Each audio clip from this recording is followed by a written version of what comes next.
North Korea launched a ballistic missile today, one that South Korean military leaders say may be even more advanced than the hypersonic missile the country launched. Well, this comes as airports on the West Coast were briefly ordered to a full ground stop yesterday, potentially in connection with North Korea launching a ballistic missile. Planes were halted from takeoff after receiving a notice from the North Korean Aerospace Defense Command. According to CNN Business, the missile launch was detected and determined not to be a threat, allowing flights to resume. And joining me now to discuss is Michael Baker, former CIA Covert Operations Officer and CEO of the global intelligence firm Portman Square Group. Mike, great to see you. Thank you so much for coming on. I want to talk more about these missile launches by North Korea. How concerned should the U.S. be? And do you think this is just maybe military flexing here, their muscle, or do you think this is a real threat to the U.S.? Well, it's a really good question you ask. It's a very complicated question. In a sense, in one way, it is just a flex on the part of the North Korean regime. If they do this from time to time, they've got a track record of whenever they're feeling neglected or not respected by the global community or not being paid attention to, then typically they'll fire off a rocket. I mean, it's just I don't want to oversimplify this, but they do tend to throw their teddy out of the crib whenever they feel as if they're not getting the attention that they, in their minds, deserve.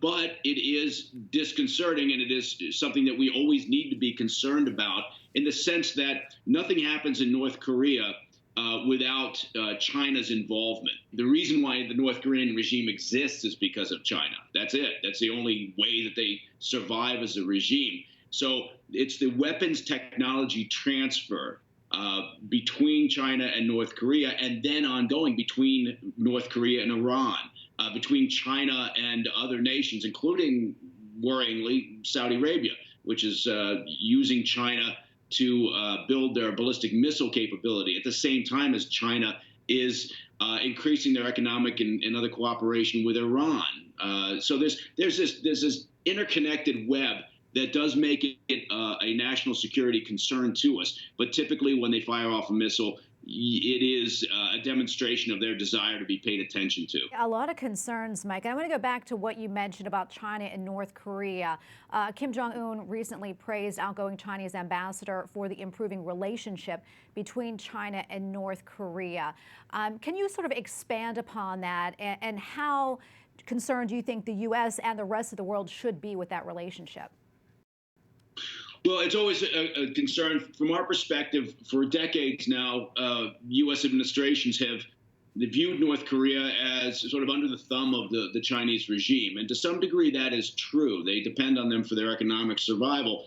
But there have been occasions in the past where it appears as if the Chinese authorities don't have the degree of control over the North Korean regime that we imagine them to have. Look, the last thing the Chinese regime wants, the G wants, is for instability in North Korea. The idea that suddenly, somehow, North Korea would just collapse and you would have millions of refugees streaming across into China looking for support or resources. That is a primary concern, and so that is one reason why they continue to prop up the North Korean regime. In a sense, they're kind of stuck with them.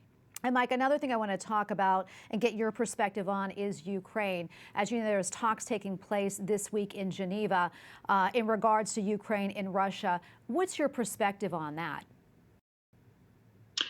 Well, look, I think Putin is getting what he wants. He wants a world stage in which to express his displeasure over the idea that perhaps the Ukraine would continue cozying up to NATO, or that NATO would somehow encroach on what Putin views as his buffer zone. Look, everything that happens with the Ukraine and Putin has to be viewed through Putin's lens, which is he very much regrets the collapse of the Soviet Union, and he very much wants to rebuild in some fashion the former Soviet Union. So this is sort of a play by Putin to demonstrate that it's not worth the pain or potential pain by having the Ukraine consider NATO membership and by having NATO continue to cozy up to the Ukraine. I don't think there's a military invasion in the works. Not that I believe. I mean, look, Putin and Rybakov, the deputy foreign minister, they've said, oh, we don't have any intention of military invasion. I don't believe anything that they say, but just stepping back and putting their words aside, I don't believe it's in Putin's best interest to engage in a military invasion of the Ukraine. So I think that's why he would kind of stop short of that. But he is definitely in a power play right now, and he's testing the Biden administration as well. Well, Mike, unfortunately, we have to leave it right there. Thank you so much. Great to get your analysis today. Thank you.